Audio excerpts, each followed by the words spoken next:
बलूचिस्तान में दहशतगर्द तंजीमों के खिलाफ फौजी ऑपरेशन का फैसला। अपेक्स कमेटी ने मंजूरी दे दी। गुमराह कुन मालूमात के फैलाव से निपटने के लिए मुतालिका इदारों की हिकमत अमली पर ब्रीफिंग। वज़ीर-ए-आज़म शहबाज शरीफ ने कहा कि दहशतगर्दी का सर कुचलना वफाकी और सूबाई हुकूमतों की अवलीन तरजीह है। क्या मुल्क इस वक्त धरने, जुलूसों और लॉन्ग मार्च का मुतहम्मिल हो सकता है? सबको मिलकर तरक्की और खुशहाली के लिए फैसले करने होंगे। Army chief general Asim Munir ने कहा कि जो भी पाकिस्तान की सिक्योरिटी में रुकावट बनेगा, हमें काम करने से रोकेगा, उसे नताइज भुगतना होंगे।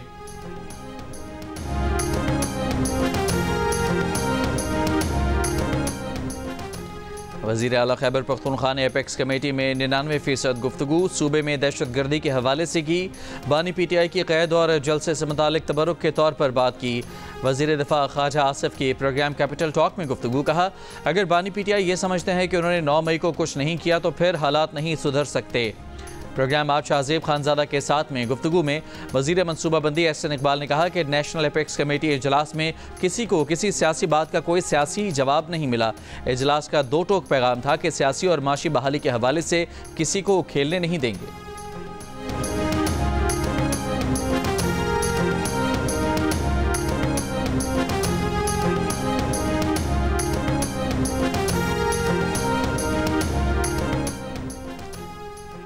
PTI की सीनियर क़यादत के मुताबिक बानी PTI ने कहा है कि ताकतवर हल्के जिस किसी को आगे करेंगे, PTI की लीडरशिप कमेटी उनसे 3 मुतालबात पर मुज़ाकरात करेगी। 3 मुतालबात 26वें आईनी तरमीम के खात्मे और आइन की बहाली के अलावा मैंडेट की वापसी और तमाम बेगुनाह सियासी कैदियों की रिहाई पर बात करेगी। बानी PTI ने कहा है कि 24 नवंबर का एहतजाज न मौखर होगा न मुअत्तल होगा। 24 नवंबर को जो बाहर ना निकला वो पार्टी से बाहर हो जाएगा।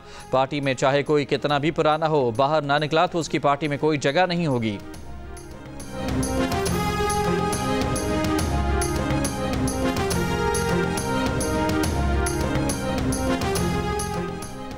PTI ने इंतज़ामिया को मार्च, एहतजाज, धरने या जलसे की ताहाल दरख्वास्त नहीं दी। इस्लामाबाद इंतज़ामिया ने PTI के इज्तिमा को रोकने की तैयारियां शुरू कर दी। पुलिस को आंसू गैस शेल, रबर की गोलियां और एंटी राइट किट्स मुहैया कर दी गई। इस्लामाबाद के गिरदोनवाह में कंटेनर्स पहुंचाने का काम आज से शुरू होने का इम्कान है। पुलिस की छुट्टियां मनसूख। पंजाब, सिंध और कश्मीर से 8000 पुलिस एहलकार तलब। पंजाब भर से 10,700 की नफरी स्टैंड बाय कर दी गई है। अमन व अमान की सूरत हाल ख़राब करने वालों के साथ सख्ती से निपटने का फैसला। IG पंजाब के हुक्म पर AIG ऑपरेशंस पंजाब ने मुतालिका अफसरान को मरासला भिजवा दिया।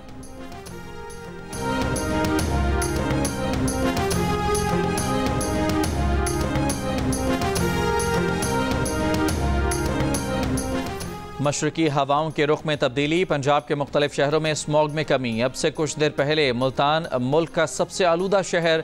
Air quality index 355 record. Lahore का दूसरा number. Air quality index 297 record. Smog में कमी के बाद लाहौर और मुल्तान डिवीजन्स के स्कूल आज से खुलेंगे। आज रात पब्लिक ट्रांसपोर्ट को सफ़र से रोक दिया गया। महकमा ट्रांसपोर्ट बलूचिस्तान के मुताबिक फैसला ज़रूरी वजूहात की बिना पर किया गया है। अंदरूने मुल्क जाने वाली कोचेस, बसें, मिनी बसें रात को रवाना न हों। एक और नाकारा तैयारे को आज सुबह 4 बजे कराची से हैदराबाद रवाना किया जाएगा। तर्जमान CAA के मुताबिक तैयारे को नेशनल हाईवे से भेजा जाएगा। 40 टन वजनी तैयारा तरबियती मकासद के लिए मुंतकिल किया जाएगा। 150 फुट लंबा MD-83 तैयारा 2011 से गैर फ़ाल है। मशरकी हवाओं के रुख में तब्दीली। पंजाब के मुख्तलिफ शहरों में स्मॉग में वाज़े कमी। अब से कुछ देर पहले लाहौर दुनिया के आलूदा तरीन शहरों में दूसरे नंबर पर। Air quality index 271 record. नई दिल्ली 633 के साथ आलूदा तरीन शहरों में सर फहरिस्त। स्मॉग में कमी के बाद तहफ़्फ़ुज़ माहौलियात पंजाब की SOPs में नरमी। लाहौर और मुल्तान डिवीजन्स के स्कूल आज से खुलेंगे। दीगर अजला में तदरीसी सरगर्मियाँ बहाल। मास्क समेत स्मॉग SOPs पर अमल दरामद में कोताही। फैसलाबाद में कई तलबा और टीचर्स के चेहरों से मास्क गायब। सूबे में एंटी स्मॉग ग्रैंड ऑपरेशन भी जारी। सूबाई वजीर मरियम औरंगजेब के मुताबिक 4 दिन में दर्जनों भट्टे सनती यूनिट मिस्मार किए गए। दर्जनों फैक्ट्रियां और कारखाने सील किए गए। सबसे ज्यादा 14 भट्टे मुल्तान जबकि लिया में 8 भट्टे गिराए गए। 15 से 17 नवंबर को लाहौर समेत मुख्तलिफ शहरों में आलूदगी फैलाने पर 36 सनती यूनिट्स मिस्मार जबकि 51 को सील किया गया। लाहौर के दाखिली रास्तों पर धुआं छोड़ने वाली गाड़ियों की चेकिंग जारी।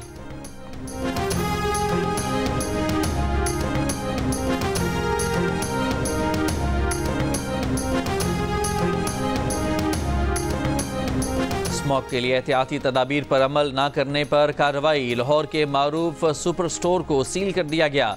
स्टोर इंतजामिया के खिलाफ मुकदमा दर्ज। इदारा बराए माहौलियाती तहफ़्फ़ुज़ के मुताबिक दातागंज बख्श टाउन में मुनहदम इमारत का तामीराती काम भी ताहुक्म सानी रोक दिया गया। स्मॉग के हवाले से हुकूमत ज़ीरो टॉलरेंस पॉलिसी पर सख्ती से अमल कर रही है।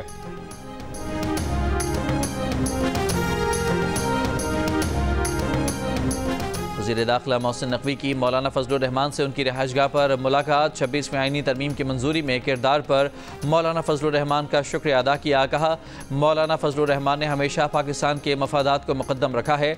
मौलाना फजलुर रहमान ने कहा कि उनकी तरजीह पाकिस्तान और पाकिस्तानी अवाम है।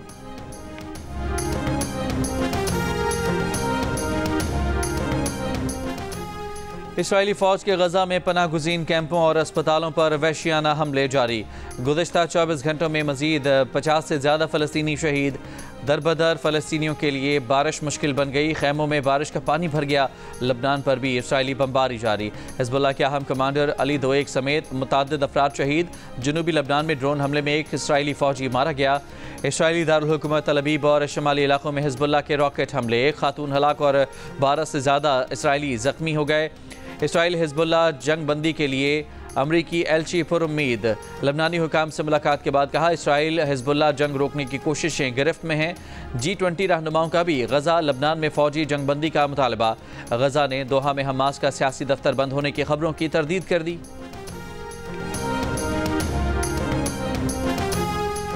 इसराइली बमबारी के शिकार फ़लस्तीनियों के ज़ख्मों में कीड़े पड़ने लगे। ज़ख्मों में सुपर बग सिरायत कर गया। The bureau of investigation journalism की रिपोर्ट के मुताबिक गजा में मरहम पट्टी से महरूम ज़ख्मी फ़लस्तीनी इन्फेक्शन रोकने के लिए सिरका इस्तेमाल करने पर मजबूर हैं। सुपर बग इन्फेक्शन के बायस एंटीबायोटिक मिल भी जाए तो असर नहीं करती। गजा के अस्पतालों में 70% ज़ख्मी मरीजों में सुपर बग वायरस की निशानदही हुई है।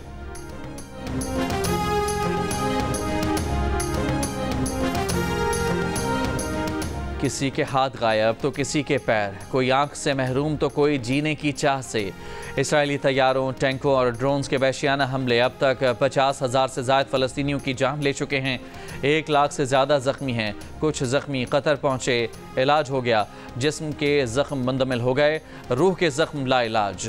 अमरीकी अखबार ने ऐसे कुछ ज़ख्मियों की तस्वीर शाया कर दी। गजा में हमास की फ़ौजी ताकत ख़त्म कर दी। इसराइली वज़ीर आज़म नेतन्याहू का दावा। कहा, जंग ख़त्म होने के बाद गजा में हमास की हुक्मरानी नहीं होगी। हमारे यरगमालियों को नुकसान पहुँचाने वालों से बदला ज़रूर लेंगे। यरगमालियों को बहिफाजत निकाल लाने पर हर यरगमाली के एवज़ $50 लाख देने का ऐलान।